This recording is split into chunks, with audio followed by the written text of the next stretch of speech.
the recording. So, but don't be scared to express your opinion. So it's all good. We can cut out if anything you don't want to have on the recording later.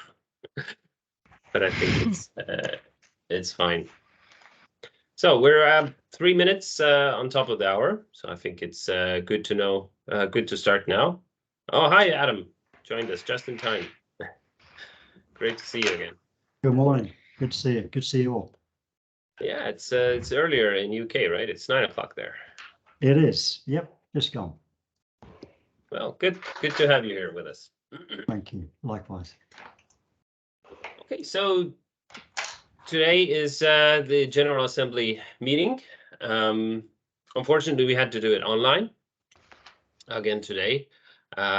First, in December, we had an idea that maybe we could do a physical meeting already in March, but unfortunately that wasn't possible. But we'll see. We still have a physical meeting planned for this year, and a little bit about that later on. But for today, here is the agenda. So we have scheduled 2 hours. Not sure if we need the full 2 hours. Let's see. Well, but we can use this time for discussions and for your questions and everything. But the idea is to give you guys an update on the BIM task group strategy and action plan. We had a meeting in Berlin with the kind of management team and also the steering committee applicants. And yeah, it was really fun and really productive, I think. So we're going to tell you what we did and what we discussed there and what we think the group should do this year and what's planned.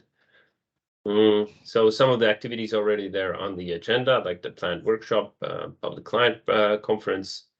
But we also want to do a little bit of housekeeping regarding the directory and the General Assembly of who are members and who are not, and maybe attract some new members to the General Assembly.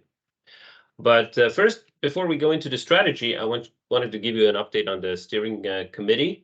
So we had quite a few applicants. We haven't yet decided to put it to a vote in the General Assembly, whether or not all of them should be steering committee members. So until then, they're kind of applicants, but we invited all of them to Berlin as well. And as you can see, we have Suel, Laura, Ludovica, Liana, Dimitris, Ernesto, Aiden from Ireland, Susana and Jorge from Spain, and Željko from Croatia. So it's quite a nice group of people. And one of these people filled out a form, and they explained why they want to be in the group, etc. And many of them were with us in Berlin as well. Jan, if I may, maybe you're missing Germany, right? Oh, right. No, actually not, because this is the Steco applicants. Oh, right. Okay. Milena and Yaroslav are already the co-chairs. Okay. Yeah, but you, Suel, are still an applicant, so. No worries. In quotes, of course. Okay. But we're following procedure until we haven't put it to a vote in the General Assembly. We can't really say that they're steering committee official members, whatever that means, actually. But yeah, Liana, Ludovica, Laura, Jorge, Suel, of course, they were with us in Berlin. It's really nice to meet them in person. So and others here were also online, like Dimitris. So I think it's a good group to work with. But we'll see. It's still a bit of discussions, and I think it would be really nice to kind of approve the steering committee in an in-person meeting, not just online. So you have a chance to get to know these people a little bit closer and really meet them. So, but yeah, that was a quick update on the steering committee. And now moving on to the strategy discussions. And please feel free to interrupt me. Either open your mic, say something. I see most of you here on video as well, and I'll try and keep my eye on the attendance list to see if anybody has raised a hand. But let's keep it, as informal as possible, so it's not too formal. Yeah. But yeah, what we did in Berlin was we really wanted in the 16th and the 17th of March. Here's a nice picture of us. Almost all of us, I think. Is somebody missing on this picture? This was taken on the morning of the second day, but I think all of us are here who were there in person. Yeah. And but we had a really nice 2 days. Well, it was kind of half day and a half day, so it wasn't full 2 days. And thanks again for Milena for hosting us at Plan and Bauen offices. So that's why you see the BIM Deutschland background there. So they're very good at marketing. But they had a really nice office, and it was really good to work there. And what we wanted to do in Berlin, and what we did actually, was to kind of go over the basics again, to see what the EU-BIM task group is about, and why we're doing things, how we should do them, and what exactly. But the overarching question was still about the why. And we also discussed the relation. You see, there's one. These are the draft slides we had. We used a nice interactive board for our discussions. We also tried to kind of understand where EU-BIM task group fits in to today's world, because when it was first started, in 2016, 17, when was that, Adam? When EU-BIM task group was started? Yeah, officially it was the end of 2015, start 2016. Yeah, funded from 2016, of course. Yeah. Yeah. So and it was a different world back then. I mean, we didn't have many of the standards. We didn't have many of the organizations. The European Commission has started to put a lot of effort and emphasis on digitization of the construction industry.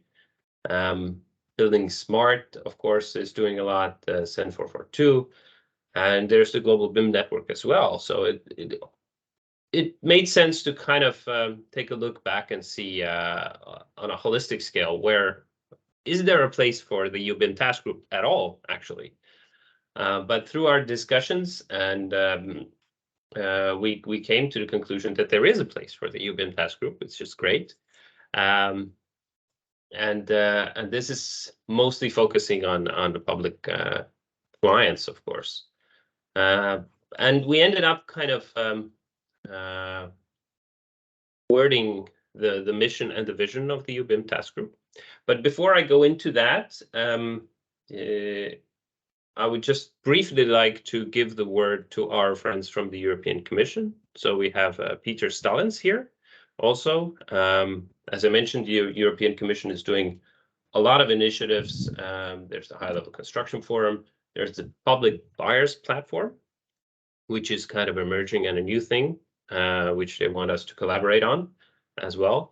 But I would just like to give the opportunity for Peter to introduce himself and also some of his colleagues.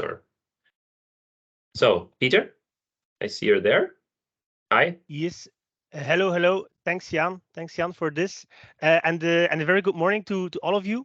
I'm indeed Peter Stallins from DG Grow H1, which is the construction unit at DG Grow. I'm a colleague of Electra Papadakis, who many of you may know or know a little bit better than me.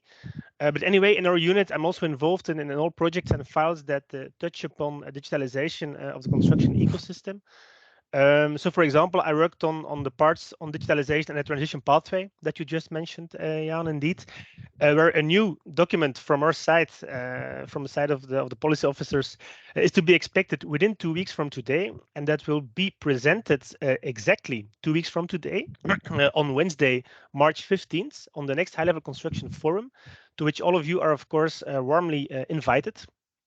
And in terms indeed of the projects going on that Jan also mentioned, I would like to very quickly refer to our work on digitalization or work on digital building logbooks, where we are working together with the consultants on the kind of creation of an EU-wide framework for digital building logbooks.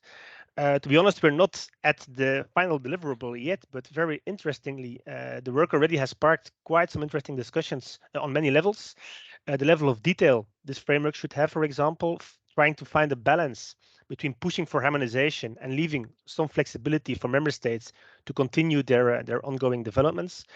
Discussions on the identifiers to use for digital building logbooks, discussion on the standards, the existing standards to rely on how to guarantee interoperability with other Commission initiatives that create not only databases, but data architectures, such as, for example, digital product passport. So these discussions are going on, and we hope that they will be, or we are convinced that they will be crystallized in a final deliverable by the summer of this year.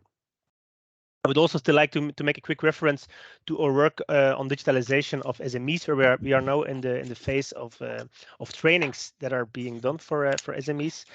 And finally, maybe it's good to mention indeed our ongoing work on the project called Digitalization of the Built Environment, that is being done by a consortium led by PwC in cooperation with CARSA and University of Shannon, where we have 3 work packages, one on automatization of building permit processes, one on creating a roadmap towards a construction data space, and a third one, very interestingly for you, on the use of BIM in the different EU member states.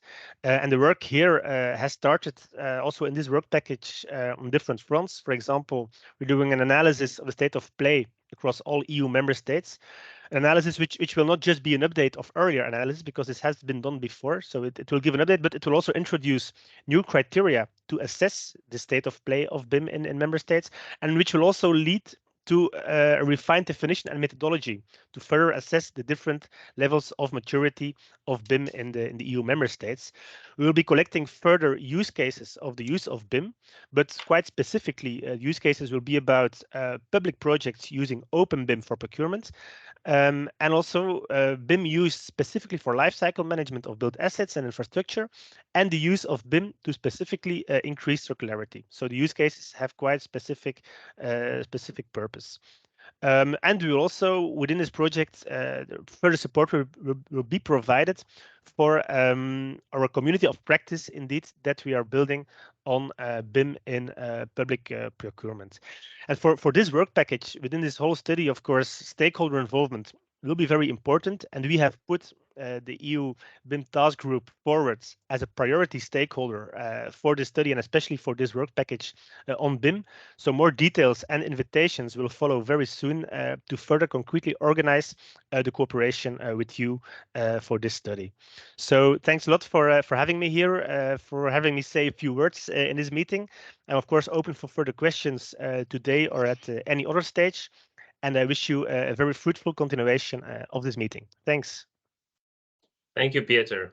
So yeah, as you heard, the European Commission is doing a lot. This was not the case back in 2015, I think, but now it has changed dramatically, and I think some of this can be contributed to the work of the EU-BIM task group as well, because we are kind of the technical advisor or the expert group next to European Commission.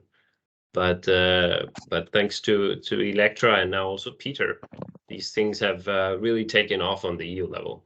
And exactly. If I quickly may, I wasn't there in 2015, but indeed it is perfectly true that a lot less was being done on digitalization of construction. So all these items and issues have been put a lot higher on the agenda, and you see it very concretely in all the projects that we are doing now. And indeed, I will need to confirm that the work of the EU BIM task group has been very important in putting a lot of issues and items high up on the agenda. So thanks for this.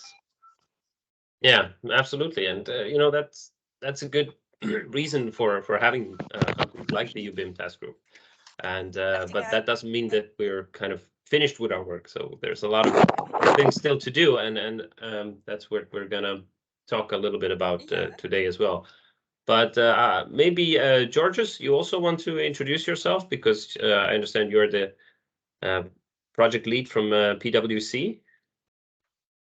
Yeah, sure. Hi, I'm Georgios Kontopoulos. I am a chartered engineer by background, and as Peter has mentioned, we are leading the work package 3 around the BIM.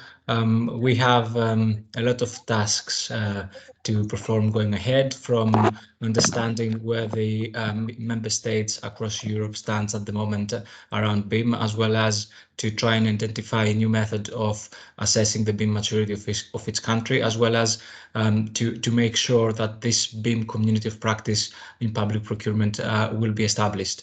I'm very, very happy to be here, and I'm looking forward to collaborate with you all. Thanks a lot. Yeah, we're happy to have you also on the call here today, Georgios. So again, as you can see, we have really close ties with the European Commission. I think things are going well regarding how we can, bounce ideas back and forth, and probably most of you will have some dealings with Georgios along the line.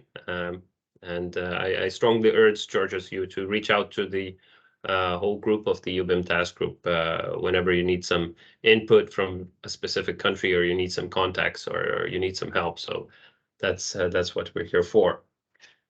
But yeah, moving on with the question why. So there's a nice book about always start with the why in terms of any organization, and that's why we also started with the why in Berlin.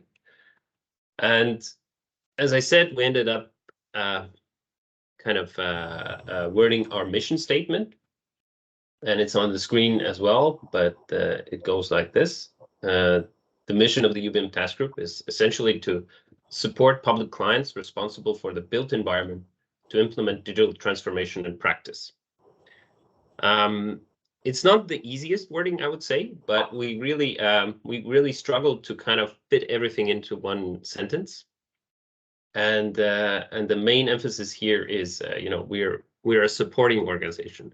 So we're not a standardizing group, but we are here to support mainly public clients in the built environment who are doing something with the built environment, developing it, renovating it, and in essence are responsible for it to a lesser or a bigger extent. And as you may notice, it lacks the 3-letter acronym BIM here, because as we've been previously also already for years, and as one of our good colleagues, Dietrich Hogg from Norway, who has retired, but he also used to say that we're not about BIM anymore. So it takes it a bit further. So we're talking about digital transformation, and I would say our focus is more on the practice. So we're not there for the theory. We're not there to develop standards. We are really about how to implement things in practice and how to help public clients really take advantage of BIM, plus organizational changes related with digital transformation, and BIM is just a small part about it.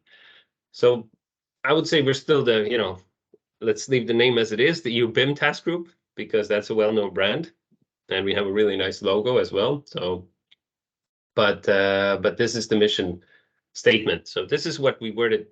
We spent some time figuring it out, and what is a mission without a vision? And the vision is much broader. It's more holistic. It's not maybe that tangible, but for us, we decided it should be smart European public clients. And of course, what do you mean by smart public clients? So we also define what it means to be a smart public client. It's a client who saves resources, makes decisions based on data, and also contributes to a common EU policy. And the last one is especially important to tie us together with the European Commission, and to emphasize the European aspect of our group as well. So yeah, the strategy group we had in Berlin went over this. This is what we agreed, more or less. But any feedback from you guys, if you see have a strong opinion on something. So the floor is open. Anybody wants to have a comment, or maybe somebody wants to add from our strategy group something about this? Well, Maybe just to emphasize the importance, I think, of this idea of smart European public clients, how we define these smart European public clients, and how do we share best practices among public clients. I think that's basically the roadmap, right? I mean, defining what it is and then making it available for others. yes, absolutely.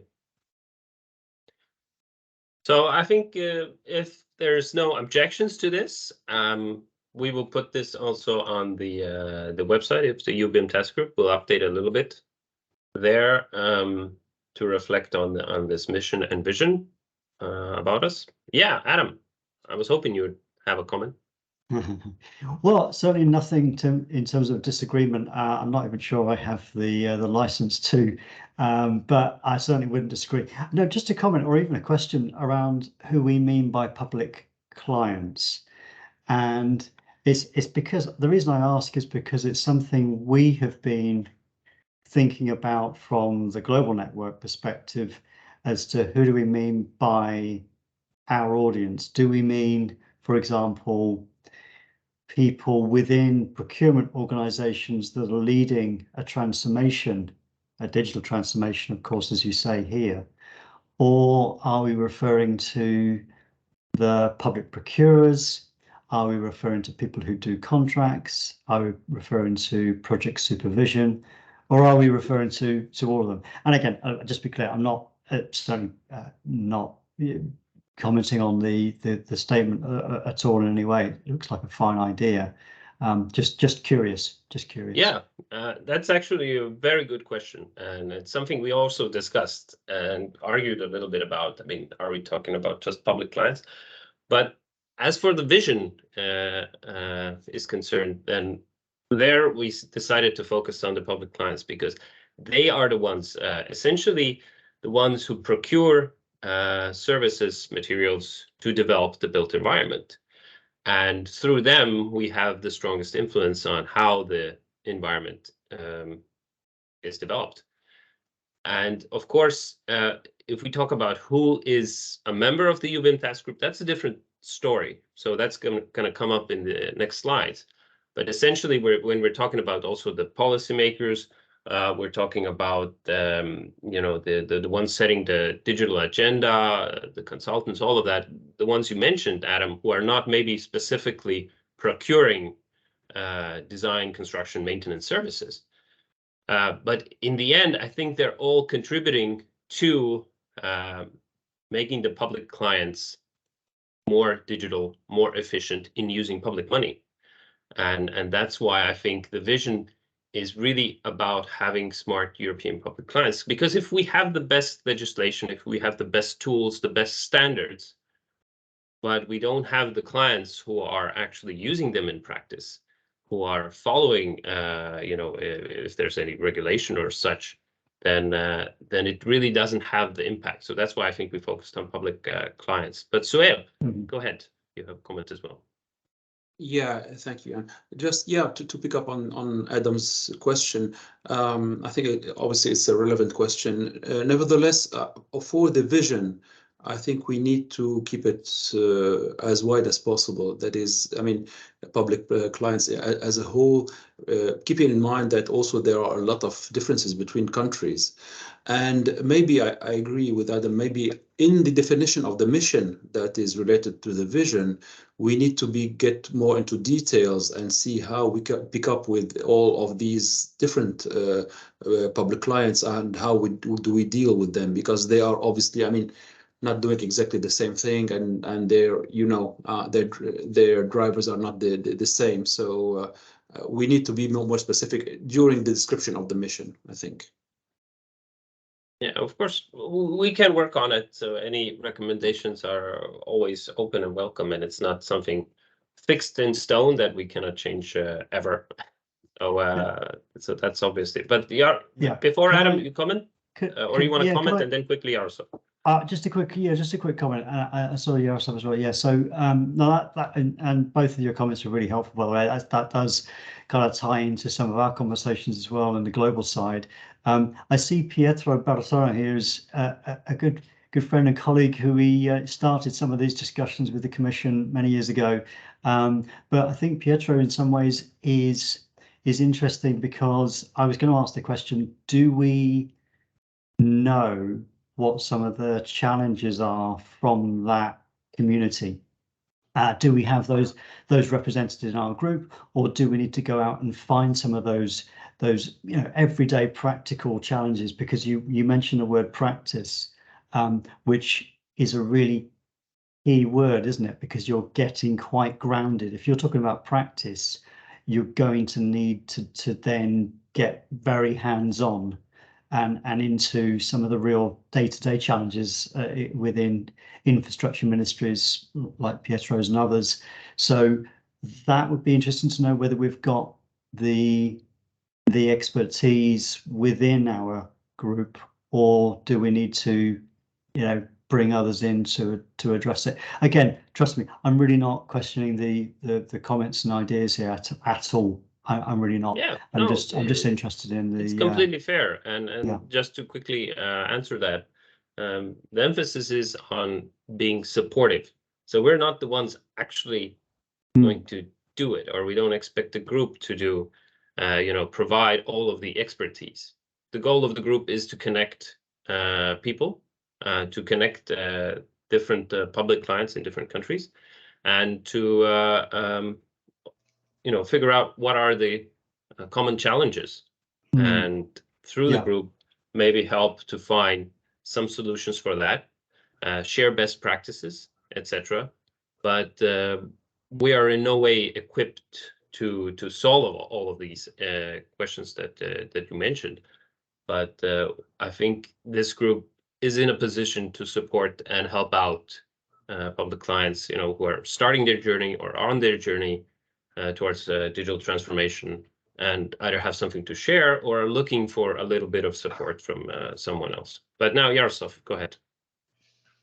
Yeah, I just want to continue in Adam's thoughts, because one of the actual issue which we are facing right now is to step out from the, let's say, policymaker clouds into the reality, because there is a huge gap between all the standards and policy makers decisions and so on, and the practice, the real practice on the project. And there's a huge gap, and we want to help to find more, to find out why is the gap, and how to solve those gaps and make the voice of the public clients much stronger. Because if we share this experience together, and we will be able to cooperate together on the common statements where we see those gaps, and we can push or point out these issues to the right organization which have to solve it. Some of them are on the standardization side, some of them are on the policymakers on the European level, on the national level, whatever. But we want to be a stronger voice of the public clients to help that gap make much more smaller between the theory and between the practice. And that's what I feel is the smart European client, because they want to get it better and better based on the feedback from the reality, from the practice. So finding the way how to create that loop together to working, because that's the way how we can be better, when we have the honest feedback from the reality to change the policies, change the standards, change our way how we are thinking about it. Great addition, Yaroslav. Suhail. Yeah, thanks, guys. A very interesting discussion indeed. I think we need to keep in mind that there are two different things. First of all, the vision and the why is very important. I think we agree on the vision. And then the question of Adam is, do we have people around the table that are capable of addressing this vision, which is a very relevant question. And we did discuss this in Berlin, and I think that's, yeah, we need to, I mean, once we agree on the why, then we need to understand if we have the resources and the people around the table that will allow us to address this vision. And maybe we have some missing links, and therefore we need to address these. Yeah, absolutely. But I think that's a nice transition, and we need to keep wary of the time on who is part of this group. And we discussed this extensively in Berlin. We went back and forth. But to boil it down, we're really looking for policymakers and public clients. So that would be the key users of the group. To be honest, we're not excluding, any specific organizations or any specific types of people who want to contribute, who are really interested. But it's important to be open about who are our members and who we are really looking for to join the group. And these would be namely policymakers and public clients. We also need to do some housekeeping regarding the directory, especially when it comes to organizing any travel support with the help of the European Commission. Then we need to name a head of the delegation if there's several people from one country. And of course, we can provide travel support only to specifically these two groups of members. And let me see what's on the next slide. Okay, so thanks to Jorge, we had some statistics. So he did a nice overview and went through our, directory list, which was, rather dusty in some parts, I would say. But as you can see here, mostly we are made out of public clients and policymakers, but we have a lot of other organizations as well.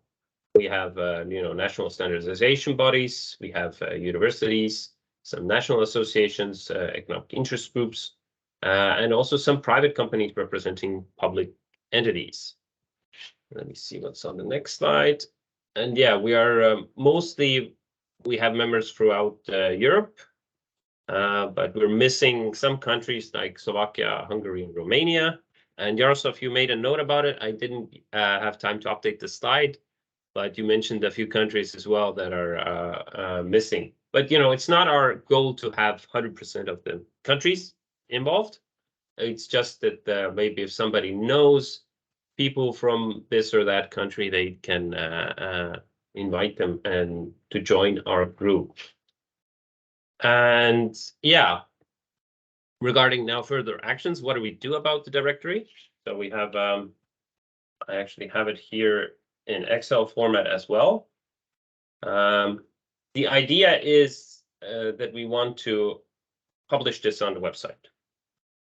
And if anybody has any issues about their name being on the website, please let me know. And we won't put it up, we will take it down. And yeah, I think it adds a lot of transparency to our activities. It makes it easy for people to find, relevant contacts in each country, and also maybe get in touch with us saying that, maybe they themselves or they know somebody else who could also be, representative of this or that country. But, we're not a strict legal entity, and we're not a policy setting group. We're not, the European Commission, and we're not a national body.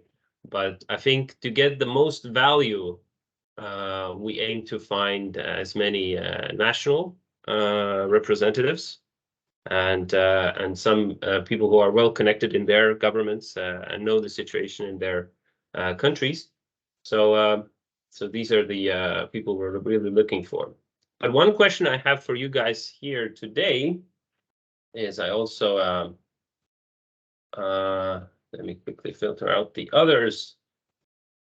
As you can see here, we have some names in red, some in yellow. The red ones are actually not public private companies. And the yellow ones are the others, the universities, the economic interest groups, which I would say is completely fine to keep on the list. But whether or not we want to have commercial entities here is, you know, a question that I would maybe open up to all of you, because this is the General Assembly and we should be open to discuss about if we want, you know, specifically commercial companies here or not. So yeah, and maybe we can also you can check the chat, because there is a question from Adam that relates to what you are saying. So transformation program leaders, actors, absolutely. Which relates, I mean, to the question of, I mean, who we have around the table. Yeah.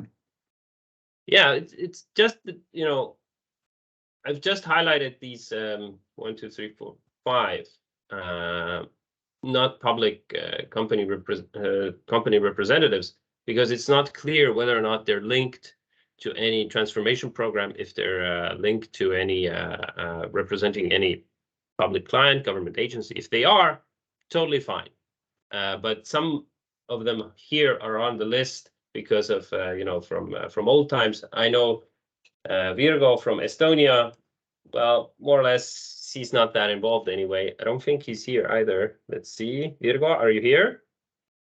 Nope. So, and it doesn't make sense to have him, I would say, on this list, because he used to be in the ministry. He used to be representing public entities, but now he's strictly a commercial company guy, and maybe it doesn't make sense to have him here on the list. And that's why I've just because I highlighted Virgo, then I went to see if there's others kind of that look like similar profiles, and these are the ones I found. But I see, Yaroslav, you have a hand up. Yeah, just the other way how to answer Adam's question or thought. I feel that transformation leaders are the part of the policymakers, because they are the hands how the policymakers want to push their regulations or decisions into the practice. So I feel that's the subtype of the public policymakers. So that's just the big headline for the policymakers. The transformation leaders are under it, so it's part of it. Yeah, how I feel it. I agree, and as long as, you know, they're leading, if somebody's dealing with a common cause or doing good for a common cause, not just looking out for their own commercial interests, then I would say they're very welcome in the group. But we just need to be transparent and open about it, and to also say it like that. But I know I see Sebastian had his hand up before Adam. So Sebastian, go ahead. Yeah, I think it might be a way to invite experts from outside the public sector to specific topics we discuss in the General Assembly, and just having them as a guest. Or another way might be to differ between voting members and non-voting members, so they don't, the ones from outside the public sector don't have so much influence on the things we decide. Yeah, completely agree. So the General Assembly kind of official list that we have that we're going to publish on the website, that's going to be, you know, the voting members, and also yeah, we can invite anybody we want. We can have, you know, separate events. We can have meetings, and you know, definitely when we're going to have a conference at some point for the public clients, then it's going to be a much wider reach. But Adam, go ahead. Yeah, mine was very, very similar point to Sebastian. So that was it. I was seeing it as potentially helpful to have that group more explicitly called out from the policymakers, because I'm not a policymaker. I'm not sure how many policymakers are on the call right now. I'm also not a public client. I'm not sure how many are on, but I think what we are generally are actually program leaders or transformation program actors in some way. We're informing, we're acting in the public interest, we're acting in the national interest, and Yeah. therefore we're not either of the other two categories. We're not policymakers. Well, maybe there are a couple. Again, Pietro's got a couple of hats as a good example, but you know, it just might help to Sebastian's point. It might help you then to bring in others that aren't currently in the group. That was my point as well. Yeah, fully agreed. And I would say, Adam, that you are kind of a policymaker, but maybe not as a maker as such, but as a policy influencer for sure. So to use, you know, modern day vocabulary, you're definitely an influencer. Yes, yeah, that's true. That's true. Yeah, yeah, not again, not a major. Just thought it might be helpful to be inclusive of others that don't see themselves necessarily as either of the other two categories. But hey, it was just a thought. Yeah, well, the idea is that we're totally fine with keeping the other groups, other category in the group, but just to have clarity about who they are and that they're in the UBIM task group and they're published on the website, so it's clear to everybody. But still, I mean, I don't know. Regarding Virgo, I can take a decision. I will tell him, you know, you're not officially on the list. If you want to be on the list, come on, you have to explain it a little bit better. But regarding the others, we have also from Italy, Antonio. Is he on the call? No, but seems to be a not public company. So I don't know if Pietro, do you know if Antonio Vettiste? My spelling is really bad. Should we keep him on the list or pull him out for now?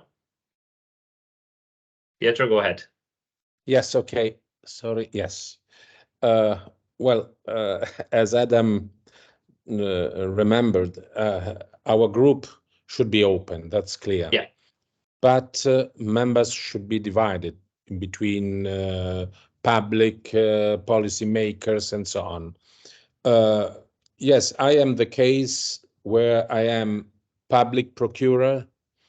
I was, because in this moment, no, but I was public procurer. I am policy maker. I am transformation program leader. I am all of them, because I wrote with other colleagues, of course, with Angelo Ciribini also.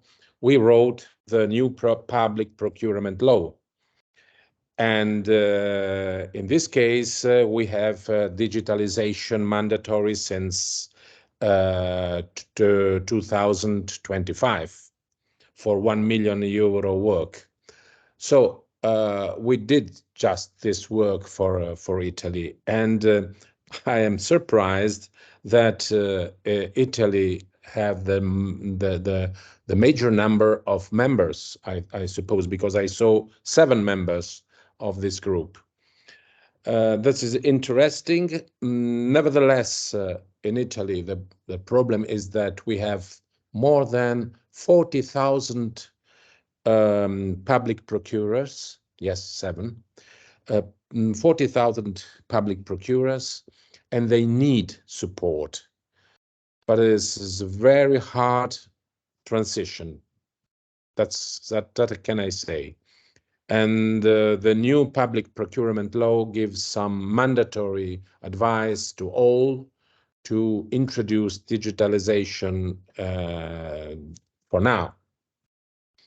So I think that this group should be open and should give some advice also to other to the members and to the public procurers that could ask something in order also to share our knowledge between Europe, because we have different laws, but digitalization is unique. methods are unique. We are different in contracts, but the methods and systems are unique, are the same. The law, the standardization is the same. What is 19750 and so on. We have the same basis, standardization basis. So I think that this group could be very important, giving advice to all. In between our members, I think there is Ernesto Sacco today. I don't know which is all the other people who could give some comment what I said, but it's useless that we continue to speak about a lot of very interesting thing without giving some common view for all the public procurers in Europe. I think this could be also a goal for the European Commission. That's my thing. Thank you. Yeah, thanks for the comments, Pietro. I agree with them. But coming back to the specific, are you okay that we remove Antonio from the list for now? And if he wants to be back on the list, he's more than welcome to join. But just to then clarify what's his role regarding digital transformation, supporting a common maybe activities in Italy.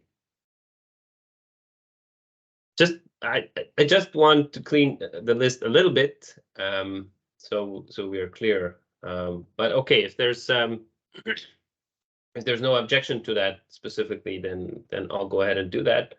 And then Yaroslav, I wanted to get your comments on the Czech representatives here, who is not clear if they're related to some public entity, like you, for example, as well. You're no longer a direct employee, but you are a representative of the standardization agency or the ministry even. So, but do you know if any of these guys also have this representation kind of?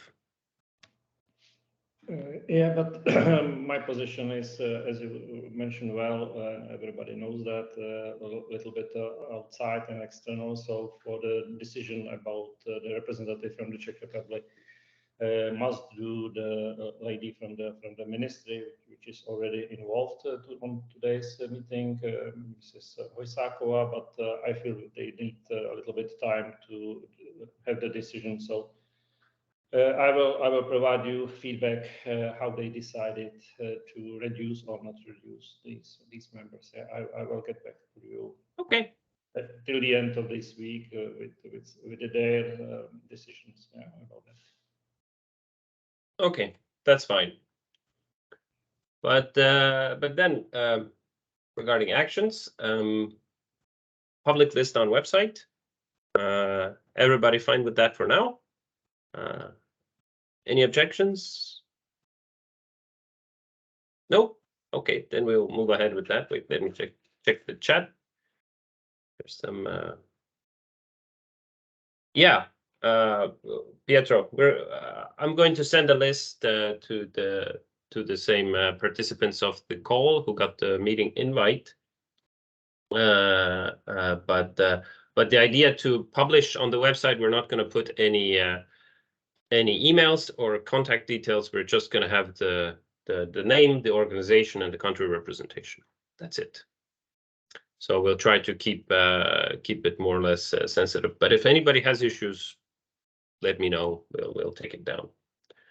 And if you know of anybody that we should invite more, especially from the countries that we don't have anybody representing at the moment, please let me know, and we'll try to get them in our group as well and invite them.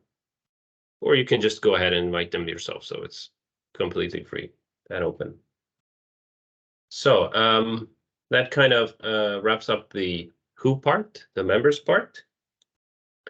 And if you guys are fine in with this, then we move on to more specific actions, or the what. So as you know, we have our strategic and operational roadmap, which looks really nice, which is, I would say, still valid. We did this already years ago, focusing on 5 key objectives: the benefits of BIM, reliable information and guidelines, standardization, knowledge transfer, and supporting member states' initiatives. But I would say this is kind of a backlog or a list of everything we could do. Obviously, we're not able to do all of it. We're not able to do most of it. We're able to do only a little part of it at any given time. And that's why in Berlin as well, we decided, okay, let's take 2023 as the timeline, 1 year. What can we accomplish within 1 year, taking into account our kind of defined vision and mission, which is a supportive role, which is focusing on public clients. And in the end, we kind of settled on 3 activities. One is the BIM conference, one is knowledge transfer workshops, and then there's also kind of ongoing activity, which is advising the European Commission. Here it's, public procurement directive, but I would say it's more general. And we also mentioned the activities. As said, there's the conference for public clients. We also named responsibilities who would deal with that. Suhail was he had to leave earlier on Friday, so we put his name behind this conference for public clients. But I would say this is a very raw idea. It still needs kind of more thought and more content to discuss and to understand what we really want to do. We had more discussions about the knowledge transfer workshop. We went into a little bit more detail there. We already have kind of a draft workshop agenda that we can share with you guys as well. That was first drafted by Yaroslav, but we got a lot of feedback from other members of the strategy board as well, or the strategy meeting. And the third one is advise European Commission on their initiatives. This is also an ongoing activity. I had a call with Electra and Peter before this meeting as well. And of course, one of the key questions is financing for these activities. And since we had the call only on Monday, and I briefed them about what we did in Berlin and what we discussed and what kind of things we want to do, they see a lot of touching points regarding what the European Commission is doing with the public buyers platform that has a lot of links. The conference for public clients is something that we could organize in conjunction with some other activities as well. But it's definitely not going to happen before the second half of this year, probably sometime in late autumn, maybe. But this remains to be seen how we can organize this and how we can get funding for that as well, because this is a real activity and it requires a lot of effort. And we are a group of guys who are not specifically getting compensated or paid for doing this work for the common good in the UBIM task group. Of course, all of our employers are more or less doing that, but this takes it a level further. So this needs real organizing. This needs some technical support, etc. So it's a big thing, and so is the knowledge transfer workshops, and I hope to get more information from Electra and Peter later this week regarding. They're going to look into some options to see if there's possibilities also regarding the General Assembly physical meeting travel support. But up for now, these are the activities that we settled on that we should focus on. within the near future. And maybe I would like to now give the word also to Yaroslav. Do you want to maybe introduce a bit more in detail the workshop ideas? Yes, I can do. If we can, if you have the time slot for that, to let's say open a little bit in discussion over it as well. So I can, I think we're the fine. PDF, which you have just the icons there, and I can introduce it. So shall I do it now or leave it for later? Yeah, I think this is a discussion topic we can have right now, because already a lot of ideas have been put on, digital paper. I'm just gonna try and find quickly the document, so I'll open it up as well. Yeah, if you can do it, or I can share it. If you have it, just share it, or I can do it right now if you want. Maybe if you have it already open, you can share it yourself, so it's easier for you to kind of emphasize and then follow. I will do that. Perfect. Do you Thanks. see my screen? Yep, we see the workshop agenda. So this is the conclusion. This is the document, which is the outcome from the whole strategy group. First step was in person in Berlin. After that, we put our thoughts in document, and we did some review process. So this is, let's say, the more or less common agreement how we feel to try to do these things. So again, the general purpose.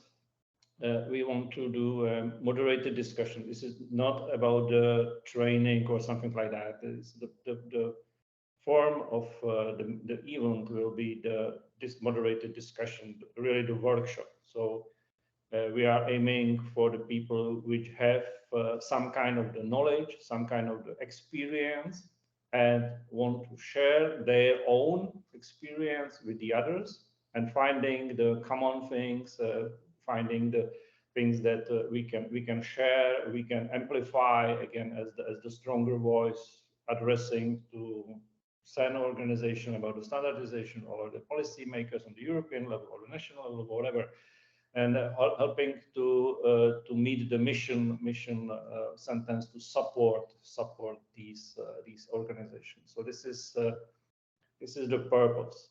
We want to have in the room the members of the European Task Group from the public clients and policy makers. Yeah, so put these both groups together in one room and hear the issues and the point of views from the both sides, because it's not always obviously black and white. It's always the gray scale, and we need to really exactly finding the wording and exactly the definitions. Where are the bottlenecks? Where are the issues to put the standards implementing in practice? Because that's the situation which we are facing right now. Because 5 years ago we didn't have the standards. Right now, almost all these standards are published, and they are quite well, but they are not implemented. So and understand it, and so on, so on. So that's the reason why we want to do these workshops, to find out why that gap exists and how to cross it and how to make it smaller and smaller. The format of the events, I really want to do that in person. So we all of us know the online how it works. For me, it's impossible to do something for 6 hours online. It's a nonsense. So I really want to do these events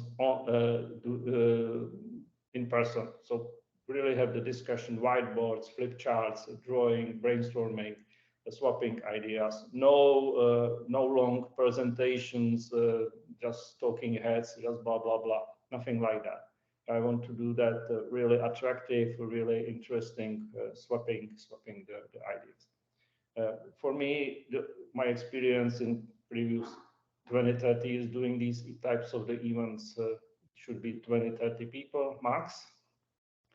To keep the discussion interesting between this group of if the group is larger, it's not possible to do that. So in case of overlap, we will try to find two separate dates back to back, or for example, or something like that.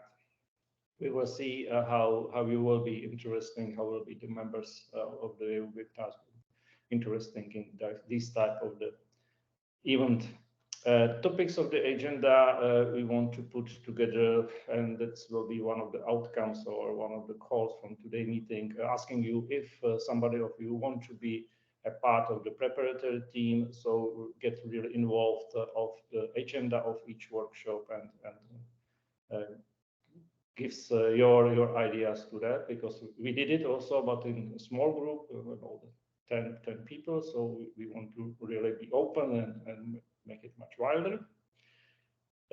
Duration, again, what I mentioned, I feel it's a whole day event with breaks, with the networking, of course, lunch and so on, so we can know each other in person, you know how it works much better, and this is the basement of any future cooperation. It's impossible to do these things online, so that's one of the main reasons why I really push to do that in person. Again, it will not be the training, it's clear, and it's about the moderator, of course, just the moderator, not somebody who will be talking all the time. And again, it's about the inputs. Outcome, if we will be able to agree, and the aim of the workshop will be, let's say, direct that way to create some kind of outcomes. Can be simple bullet list of something, can be some sentences, whatever. But I would really be focused to create some kind of outcome. It will not be just blah blah blah blah blah, warming the air into the meeting room and get home.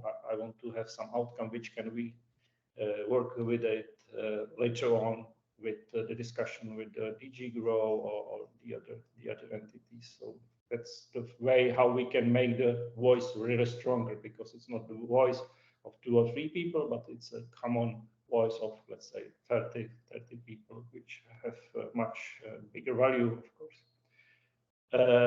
We found out these three topics, which in a practical way, again, let's really align it with the mission to be focusing on practical things. So one is the open BIM, technical things. One is the common data environment, how to use it, how to make it.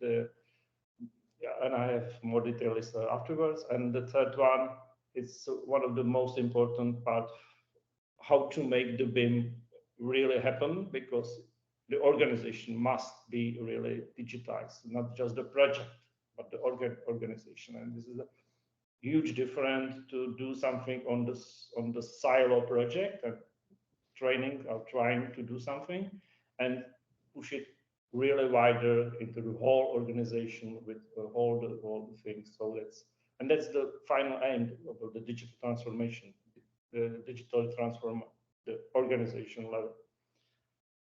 We found out the two another interesting, of course, of those topics. Be much more of them, of course, but again, we are speaking about the real capacity and real financing or whatever. So the idea is, let's try the first 3, and we will see how it goes, and afterwards we can add more and more others. So this is thing, and we also did or from my side, the initial exercise.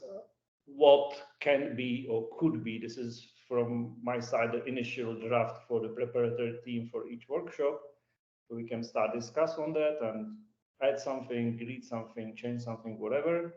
We just have to keep in mind that we have let's say 5 or 6 hours, and I really want to go much more in detail, not just what everybody knows, the presentation slides, blah blah blah, everything nice, and that's it. That's not the case of this workshop. I want to go really, let's say, agree on less topics, but go in detail, go into practical things, find the use cases which can describe where is the bottleneck, where is the issue, why it's not used, and trying to, let's say, find some suggestions or directions how to solve it, how to change it, because that's what we need to do. We need to change the actual situation, because mostly it's the source of the frustration between the promises and the reality. And we need to do some practical steps to change that mindset and situation.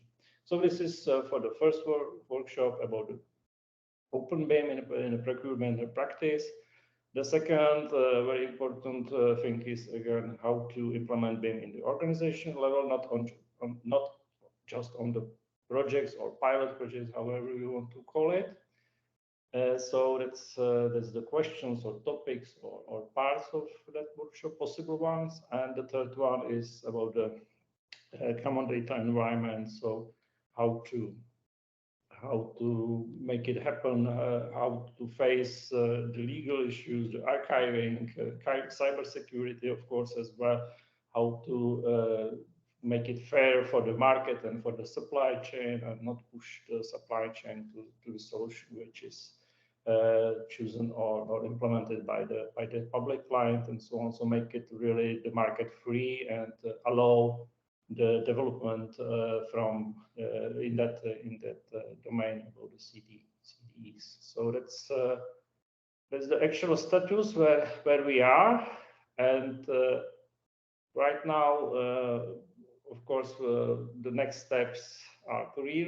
One mentioned Jan already. We need to find some kind of the financing or some kind of the reality, how it can happen, where those workshops can be done, if it's Brussels or it will be in some hosting organizations, and so on. So that's one thing. And the second thing is to let's say tune out more the content. So we divided the responsibility. Jan is working on the financing and how it can happen, and my responsibility is to make the final, let's say, content, and how these workshops can be, what those workshops can cover. So my call for you is, if anybody of you want to be a part of the preparatory team for these 3 workshops, just let me know. Just send by email. I want to be part of the W1, W2, or W3, or all of them workshops. Let's say I feel one week it should be enough for you to have the decision. What is needed, of course, it's your time and your knowledge. That's the 2 important things you have to keep in mind before you send us the email. And after that, I will connect with you, and we can start let's say tuning up, or make, let's say, the final agenda for each workshop. And if we will be successful with the financing and finding the way how it can happen, we will send all of you the invitation to register on the first workshop, which we are aiming to the May of this year. So it's basically 2 or 3 months. So we need to really move forward quite quickly. That's which is good for me, because things can happen only when have the pace, some kind of the fast pace, and it's not taking too much time. So that's basically the introduction about it. So I'm really open and keen to hear your thoughts or your initial thoughts right now. And of course, I'm open if you have some additional thoughts. So just contact me anytime, so we can speak about it. Thank you, Yaroslav. I already see Ludovica has her hand up. Go ahead. Yeah, thank you. Just wanted to add something, because I think it's very interesting if we share together our ideas about how to prepare these workshops. I mean, for me, this draft methodology was very useful, at least because we were able to add our comments. And for example, talking for me as a member of the European Parliament with Laura, it was very interesting for us to bring our perspectives and our ideas, for example, for the proposal for the last, the fourth eventual workshop that we suggested. And it would be very interesting if we do it in a larger, like wider group of people, because I think everybody can bring a different perspectives, even to the topic that have already been kind of set for the first 3 workshops. And for example, the topics we proposed, BIM in maintenance and facility management, for example, are related to our perspective, to our job, but would be interesting, for example, to listen to other people's points of view to understand if it's interesting for everybody or if it can be declined maybe in another way. So I think, at least for me, I give my availability, as I did so far, to help with the organization of the workshop, even in practical terms. But yeah, I really invite as much people as we can to join this discussion, so it can be not just between a small group of people, but a bit wider. And I think we could have really interesting and good results if we do that. So Yeah, thank you, Ludovica. That was a good comment. And following up on Jaroslav's discussion or overview, the financing is, of course, a big question. Yeah, as I said, I mentioned it to Electra and Peter, and there could be some possibilities for financing together with some activities with the European Commission, but I kind of have the feeling it's not going to be there for me. So I would say, or rather, it's a call out to any of you here on the call today, if you would like to sponsor such a workshop in your country or in your organization, because, as Jaroslav explained the format, it's not 2,000 people in one room and just some guy talking on the screen. It needs to be an interactive discussion and 20 to 30 people. So that means if we do it in one country, have some people fly in or come in from other countries as well, but it's not going to cover, the whole of Europe or all of these public clients, etc. So it's a really focused workshop. And I think it makes sense for if anybody sees the need in their organization, or they know public clients in their country, and they have the opportunity or the finances to make it happen there, then I think that would be a much faster and a better option even. And then later on, of course, we can arrange something, hopefully with the European Commission. But as I said, things take time there, and it's not as easy, and we can be much more agile, and we should be more agile in terms of that, because together with Jaroslav, we had actually a workshop here in Estonia as well, very on similar topics, and I organized it for our team here at the ministry, plus some people from outside as well. But I really encourage everybody to think about it, and if you have an opportunity to sponsor and organize such an event. I know Dimitris wrote to me that they're interested to do this in Latvia, which is a great idea. And I also had, I think I had an email from Francesco. Francesco was proposing the second event that they can host it in Italy. Yeah, that's surely the option how to make it happen. Yeah. And the idea about the financing was also, of course, that everybody will be paid own travel cost, of course, and hotels and everything will be paid by the attendees, of course. So it's just about the facility and the background.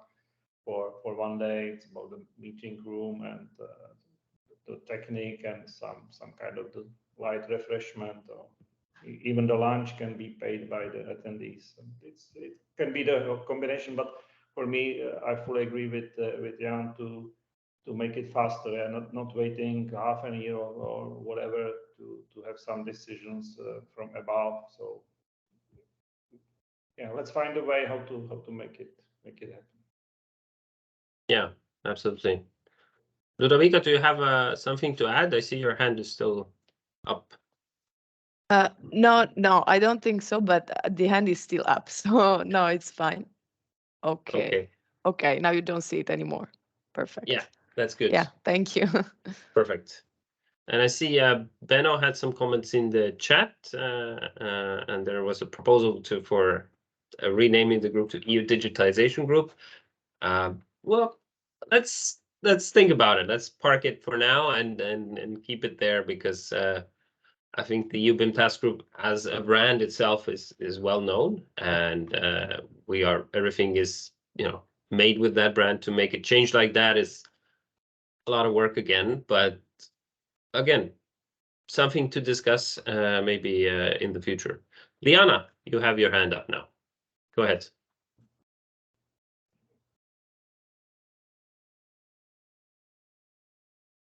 Thank you. Thank you. Good morning from Greece, from Athens. About this issue, I'll try to bring the issue to the organization I represent, the Technical Chamber of Greece. Maybe for the third topic, how to implement BIM in organizations. I think it's useful for Greek audience to participate in this workshop. It would be interesting. So I'll try to make it happen in Greece in November, and the Technical Chamber of Greece could finance this, but I'm not sure if I can manage it. Sure, I will try to do it and make it happen in November in Athens. Yeah. Perfect. Thank you, Liana. Adam, go ahead. Thanks, Jan. I'm not quite sure of my position or ability to say this, but I'll say it anyway.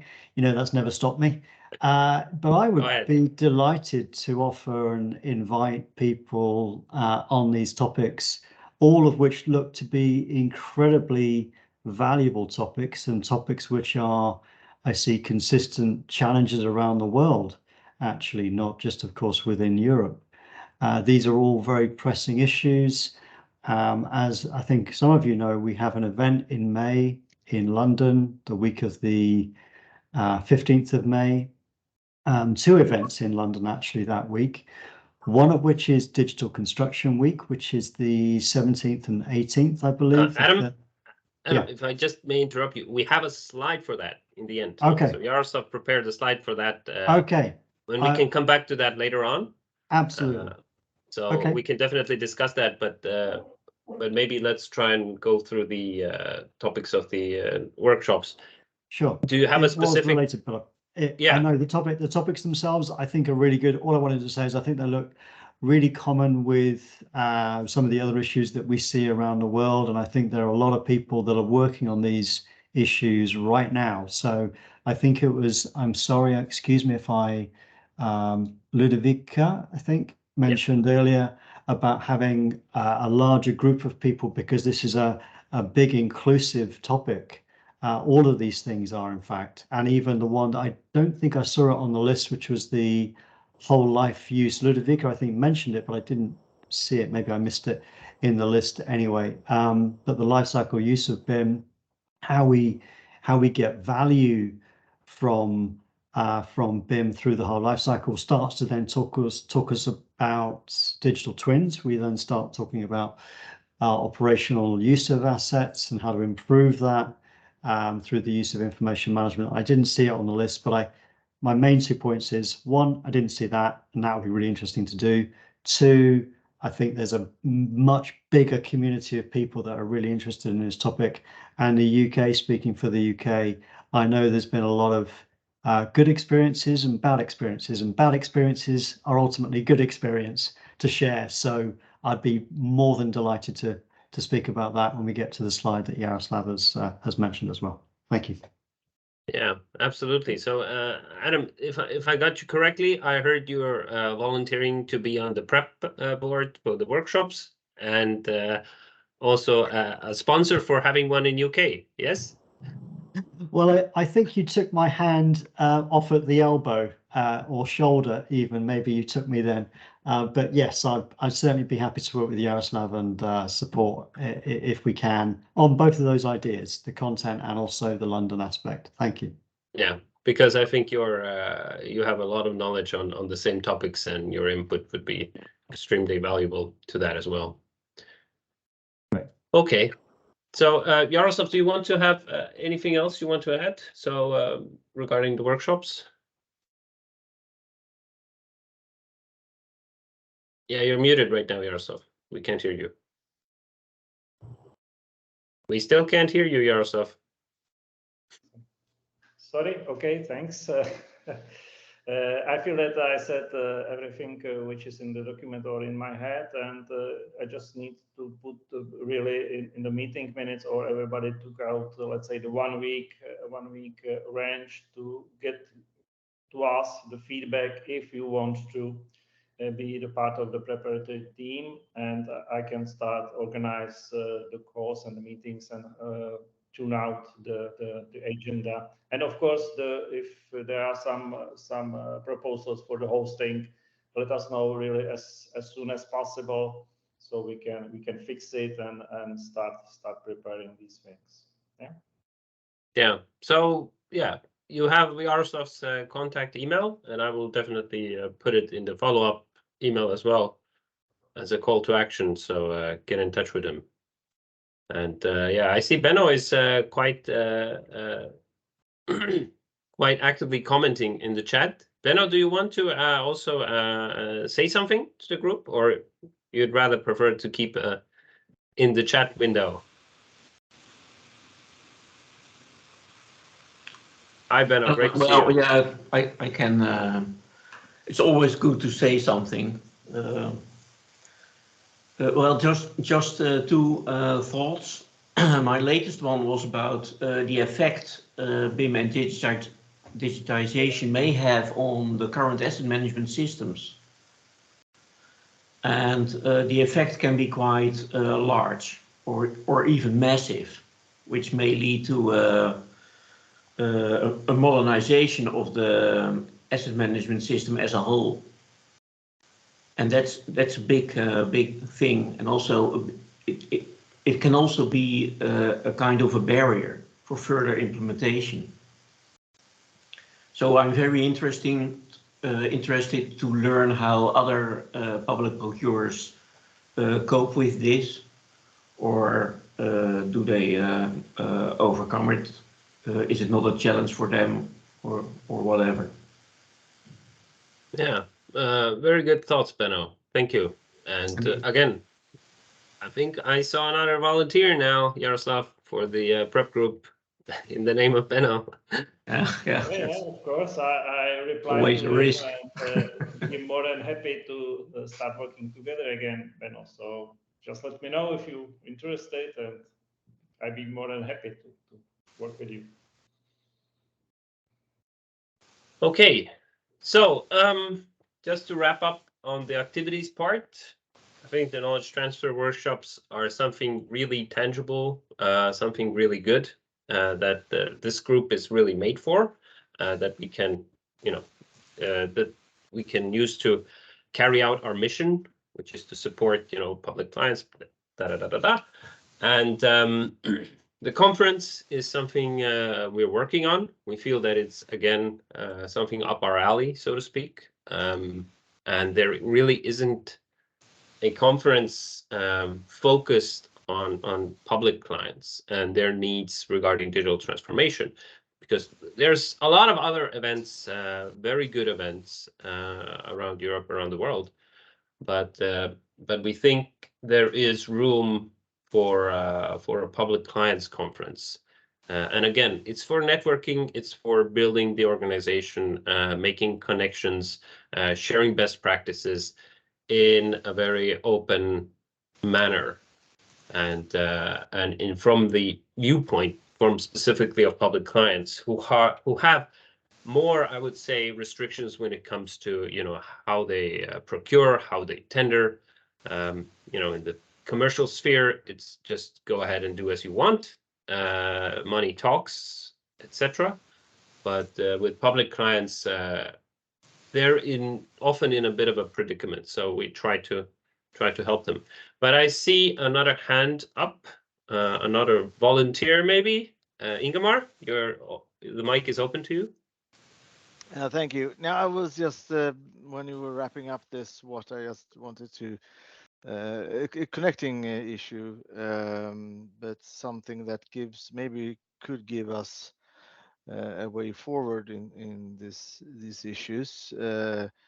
It's, I mean, connecting to the why, and the vision, contribute to common EU policy, and how we connect to that. Is it only public procurement, or is it even further, particularly the new Data Act and data strategy, where we see that the laws made, at least in Sweden, is forcing us as a public clients to procure data in an open way. And we've been the persons who didn't know anything about BIM, they now see that the way we address this issue helps us to actually make it more easy for them, because we look at this we worked on this for so many years now, and particularly the interoperability thinking, and the way we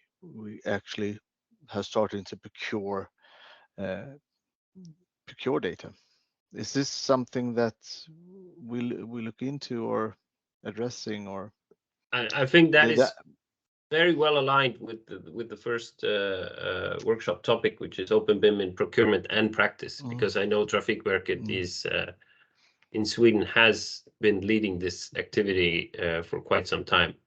So and you have a lot of valuable lessons learned already, which could be shared with others. So definitely, I think it aligns very well, Ingemar. But also that it aligns with the connecting to other EC activities or initiatives, if this is part of it. That was also a question. Yeah, I mean, advising the European Commission is kind of a ongoing activity, and that's why we have these calls, and we also invite Electra and Pieter and their colleagues to hear what are the discussions we're having with public clients and policymakers around Europe. But definitely, I hope, Georgios has your contact as well, and we'll be in touch to get more input from you, Ingemar, related to their work as consultants from PwC, carrying out a contract for the European Commission on digitization of SMEs. So, yeah. So, but yeah, I will keep definitely, Ingemar, you in mind if there's any discussions around that with the European Commission as well. And of course, I will also take the opportunity workshop with me, but I'll need to discuss it a little bit. But thank you. Yeah, not expecting an answer right away, but tomorrow would be good. Okay, that was a joke, but don't wait too long. Still, we want to speed things up a bit at the EU-BIM task group as well. And talking about speeding up things, let's see what's on the next slide. So before we go into any other business, and also the topic Adam opened up already, there's the question of the next General Assembly meeting. So we definitely want to have a physical meeting in Brussels. The earliest that it seems could be doable is second half of May, but this needs to be confirmed. Again, we want to get travel support for at least some people of the group. And I'm hoping to hear back from Electra at the end of this week. So, but tentatively, let's try. I will try and finalize a date or propose a date as soon as possible. And yeah, getting travel support from heads of delegation as well. Sebastian, you have a question or a comment? Yes, is it possible? Yeah, is it possible to combine this meeting with one of the workshops? So the first workshop was supposed to be in May, as far as I remember the slide. Yeah, you're absolutely right. That was the tentative timeline for the first workshop, and it's not a bad idea, and it definitely could be doable. But then we need some hosting and sponsorship from the somebody in Brussels, and I wouldn't want to tie these things together. If it comes out that we can do it together, great, we can combine it. But otherwise, I wouldn't hold back on the workshops to wait for the General Assembly or vice versa. So I would keep them as separate and active. But Yaroslav, go ahead. Yeah, just a reminder about the value of the, let's say, 30 people max. Yeah, because we can have here a little bit issue. I don't want to push anybody outside. Again, if there will be overlap over 30, we will do 2 days. Yeah, for them that's clearly. But again, my experience, and I did these workshops dozens and dozens times. If it's too big a group, the discussion is not so valuable for everybody. So that's just one of the. But that's, I see a certain overlapping in the participants, and also to reduce traveling costs. It would be nice, and also having the benefit of having a dinner meeting or something like that, or dinner in between the both or meetings would be nice for the networking. Yeah, I definitely agree with that, but we need to find some kind of the compromise between them, because if we do the workshop for 60 people, I feel that it will not have the value for us that we expecting. So for me, it's better 2 days, 30 and 30. But we will see how the interest will be about the General Assembly, about the workshops, and we will work with that. And definitely, the idea is on the table. Yeah, to do it at the same time. Yeah. So again, let's not put them in the same pot together. But if we get travel support from the European Commission for the GA meeting and in physical meeting, and we do have some option to do it day before, day after a workshop there for maximum 30 people, we might be able to do it. But if anybody, I would still say, is open to hosting a workshop in their organization, in their country, please let us know, especially Yaroslav, so we can start organizing that as quickly as possible. Because with the European Commission, things sometimes take time. It's a big system, and I wouldn't wait for anything. You know, I wouldn't tie it together with those answers over there.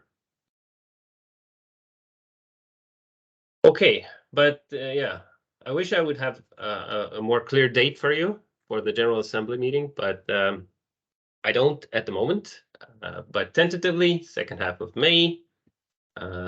If you're on vacation, so you can move your vacation, that's fine with us. But you don't have to, because it's not clear yet. Let's see. Okay, so we're up to any other business.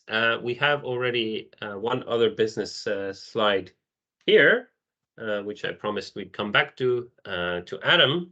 And let's discuss this one first, and then open the floor to any more discussions. Yaroslav, since you put together this slide, do you want to start, and then Adam can pitch in?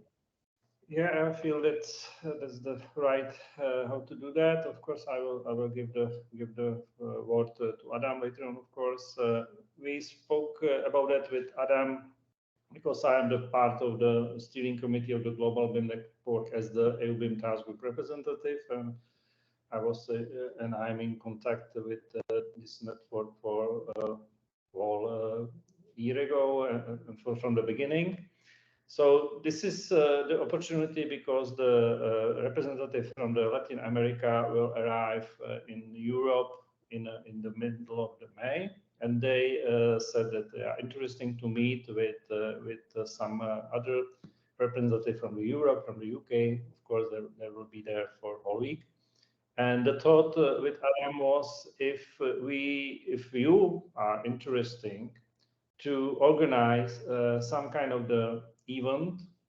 I really naming event because the content of that time we can spend together should be really open right now, and we can discuss what is the most interesting or important for you to do.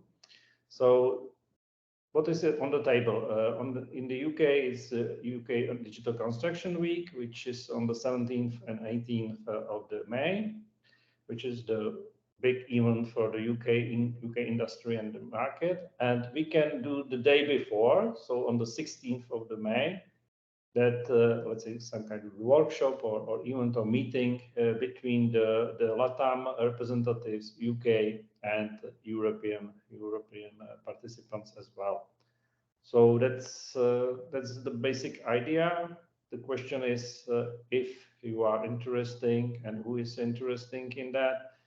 And after your feedback, we can move forward with Adam if it really happen, or we will cancel it, or we will find some different activities in that day. So that's basically from my side. Adam will, of course, provide you more detail. Adam, if you want to. Okay. Yeah, thanks, Jaroslav. First of all, just a quick word on who's going to be there. So there's about 8 countries from Latin America, primarily very similar representation to the EU BIM task group. And then we have the US participating as well from the client side community, and we are likely to have the United Nations Office of Project Services, who deal with introducing best practice into projects. So they're likely to confirm as well. Well, they've already confirmed verbally, and others will be joining as well. So just wanted to say, first of all, as to who's going to be there. I think it's worth saying from the UK side, we're expecting to have a good audience from the public client community. As many of you know, we've been at this conversation for as long as well, for a long time. Benno, I know well, and it's great to see Ingemar as well. You know, we've been doing this for a long time, and I think there's some really good experience in the areas that were presented earlier. In particular, I'm going to call out, first of all, the CDE, Common Data Environment. So I think there's a lot of really good experience and practice that is now being put into a guide and put into an information management platform, which is relatively new. It's not been publicized yet, but it will be ready to share and discuss in May. So that could be a really interesting idea. I think the other one is about the organizational adoption of BIM. So how do you go about transforming the organization, the institution, the public institution, and putting in place the measures that can allow BIM to be used for the good of the organization? That, I think, again, is something that the UK can talk to. And this isn't a UK, you know, this isn't a UK conversation. I think I'm just highlighting what I know of some of the UK experiences. Similarly, Chile and various other countries have run a series of studies on their public institutions and their use of Open BIM. That would be a really interesting topic area. I think it was Peter who mentioned earlier about the study as well that's going on in Europe. There's a very similar study happening in Latin America, so I'm sure there's going to be some interesting parallels there. So I don't think it's a lack of what would be interesting to discuss in London. I think it would probably be more of a challenge to work out what we do and what we don't do, because there's also things like digital twins to discuss as well, and what's happening around that agenda globally and in an individual country sense. So very much would welcome participation. I don't know if anybody's got any questions about the content. The days are relatively flexible. As Yaroslav said, I think ideally the 16th looks to be the obvious day, with then the conference being the following 2 days, the Wednesday and Thursday. But you know, we can be flexible if there's interest to come. So be good to know if there is any initial verbal interest. Yaroslav, Jan, back to you. Yeah, so open call to everybody listening, interested in this event and meeting these guys. I think it is a really good event, and Yaroslav will be there. I understand, representing a UBIM task group anyway, but it would be great to have others joining as well. Yeah, definitely. So for the organizing and for moving more in detail with Adam about the content of the day, please just let me know if you are really interested to take part of that let's say event or workshop till the end of the next week. So we have the idea if there are no or 5 people, 10 people, 20 people, how many people, because it's related, of course, with the facility where the venue can happen and so on, so on. So we need your feedback, how much you are really interested in that. Yeah. So thank you, Adam and Yaroslav, for this topic. Any other topics now? Floor is open for discussion. Any other businesses you want to discuss, or any comments you have? Please go ahead. Raise your hand. Open your mic. We still have some time, but we don't have to stay on the call for all that time. If there's nothing else, we can more or less conclude. But I give you a few seconds to react. Be quiet for a few seconds.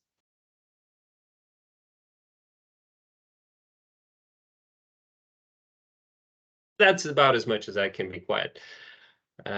So holding my breath, not for very long, but I see there's not that many other business. That's okay. We've gone through a lot of the thoughts and ideas here today, and to summarize regarding follow-up actions, we will publish the vision and the mission in its current state on the website, but again, it's open to a little bit rephrasing, tuning. So if you have any good ideas, send them to me. We will publish the members list and make it publicly available online. I also invite all of you to review the list again and see if you want to invite anybody else from any other organizations, countries to join the UBIM task group. And then we have the workshop prep team. If you're interested in joining that, we already had a lot of volunteers already.